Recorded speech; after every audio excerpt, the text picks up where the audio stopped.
you ever had a story that was too big to tell, and yet too beautiful not to?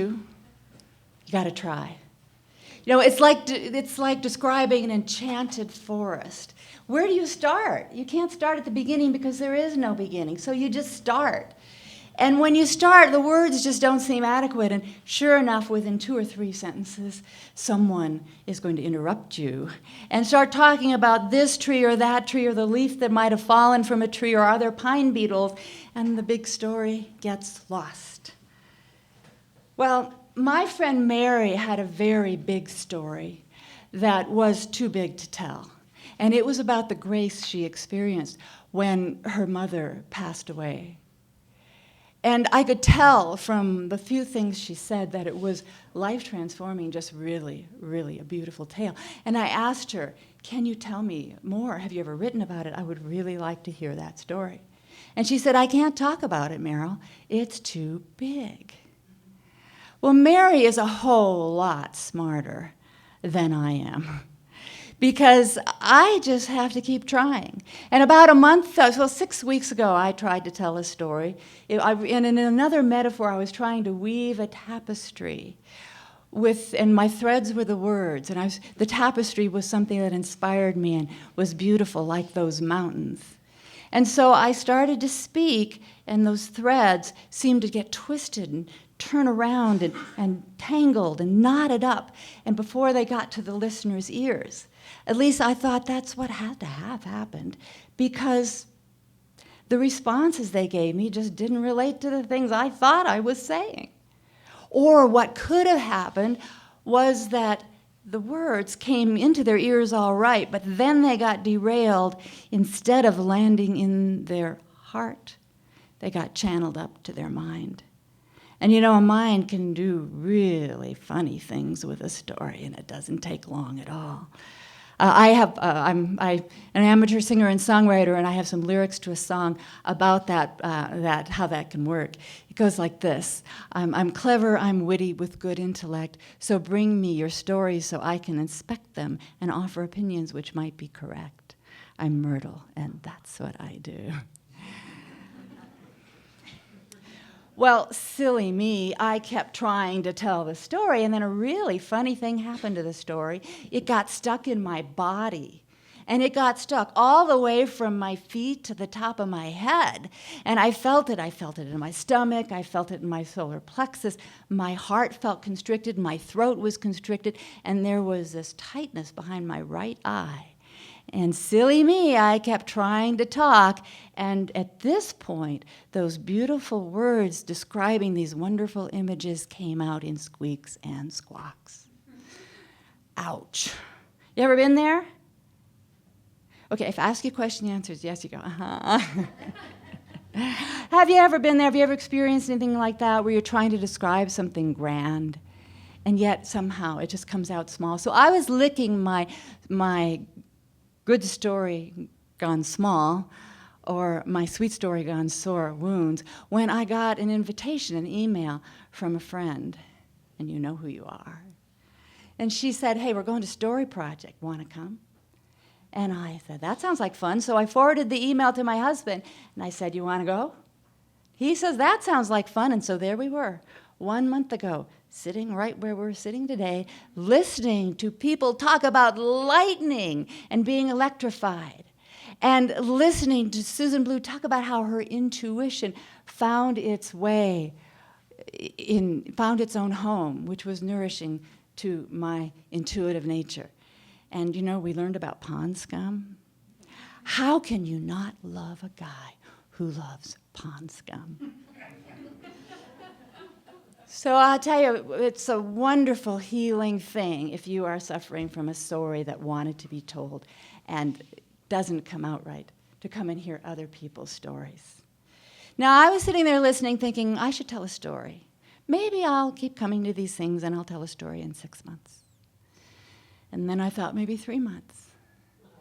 And then Sharon said, the next story project is May 13th, and we are looking for stories for it. Well, May 13th is no ordinary day in my life. It has not been for 30 years, and it will never be again, because May 13th is a day, an auspicious day to tell a story, because it was a day, a culmination of a story that got stuck in my body that needed to be told. Now, eventually it did come out in a song. It came out too late to change fate, but not too late to heal. Even belated stories can do that. So here are some words from that song. We talk like shadowed skies are brilliant blue. Our words betray what's happening to you. I see the sun is setting. You tell me it's bright. I'm strong right now. I'm going to fall apart tonight. So May 13th was the day that the story of me and my first husband, Mike Runyon, ended. Or at least that's what the death certificate said. But the death certificate didn't know what the songs know and what the real story knows. And there are more lyrics to that. It says, the story keeps on going. Time won't stop and bend. I see you walk away as your journey home begins. I'm strong enough to let you go as you step into the night. I'm strong enough to fall apart tonight. And I had no idea the power and the truth of those words that the story kept on going, because the story did keep on going. Our relationship did move forward. It did develop. It did grow. It did deepen. How? Well, mainly in the dream world. We met in the dream world often, and it wasn't always pretty. We would fight and we would forgive. And we would mourn and we would celebrate. And we would blame and we would bless. And things got transformed. And it wasn't just my dreams.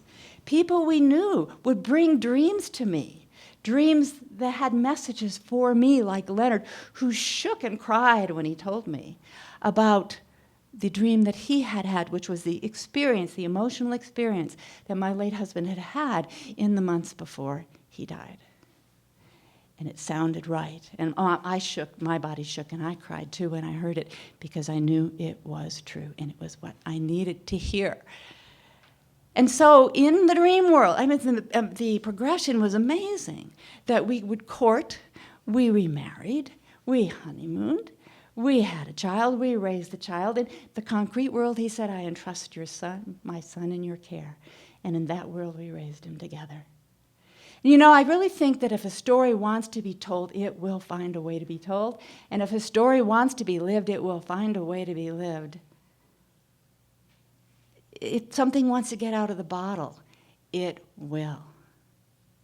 Eventually, though, that story did come to its consummation. It came to its natural and beautiful completion, because my husband Bob and I were preparing to get married, and he showed up in a dream. And I told him, things are changing now. And I want to help you find someone else to be with. And he said, that's fine.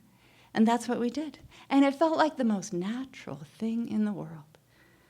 So if you have any dangling threads of a tapestry that need to be woven together, no, it's never too late. It is really never too late to put those threads back in the tapestry. Now, we found that consummation in the dream world, but last week my sister found consummation of her relationship with our father, who is in hospice and doesn't have much time left. And that happens in a dream where she hugged him, and it felt momentous. And it was a completion. It was a consummation. And so now, when she's with him, and she's still with him, she still takes care of him, he's still around, but it's different, because there's a real sense, you know what, we did what we came here to do. And it has found its completion. So the dream world has been a tremendous guide for me in my own support with my father, and the story of that his entering timelessness is just, there's too many tales and dreams, powerful dreams and stories to tell in this kind of a timed situation. But I want to share one. And that was early on when I realized that he needed help and he needed support.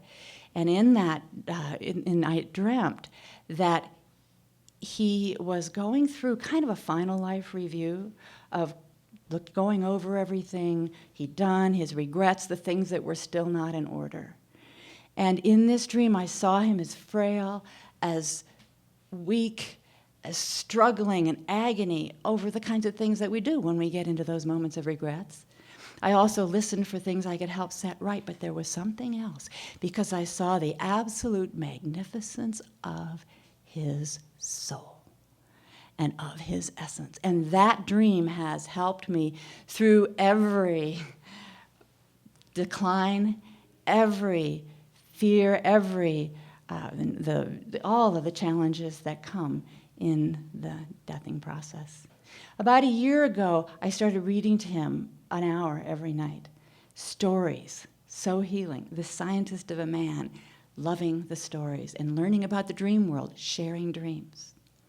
Now, I asked him, how long do you think you'll live? What age? And he said 96. He went into hospice late when he was 95, with a couple months left, and I called him on his 96th birthday. And it was like talking to someone in another world. His voice was so relaxed. I'd never heard him like that. I said, Dad, are you dreaming? And he said, I must be. He said, because it doesn't make sense. What's happening doesn't make sense. But it feels so real. He said, the walls are crumbling. The only thing that isn't crumbling is the portrait of your mother. And he said, I know that I'm not going to be harmed. He said, it surprises me. I always was afraid of death, but now I'm not. He said, I used to comfort myself that it was a long way off, but now I see death as just one more event in my life. And he said, maybe life in my life isn't the best word, but I think it is, because it's a very expanded definition of what life is. And can you really tell a bigger story than that? I wrote a song that consummated, that summed up the whole process, going through these processes with the people that I loved. And the lyrics go like this. I burned in the fire of anger. I drowned in the waters of grief. I froze like ice till the bitter night became bittersweet. Fine wine, spirit and earth combine. Fine wine deepening over time. It scorched my soul and made me whole and helped me find divine, fine wine. So I'd like you to raise an imaginary glass and pour some imaginary fine wine into it. And that wine is the wine that is the product of all of your ecstasies and your agonies, all the things that have scorched your soul and made you whole.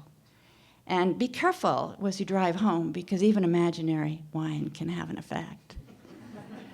But let's raise a toast to stories, to story projects, to dreams, to all of life, and to fine wine. Cheers. Cheers. Thank you.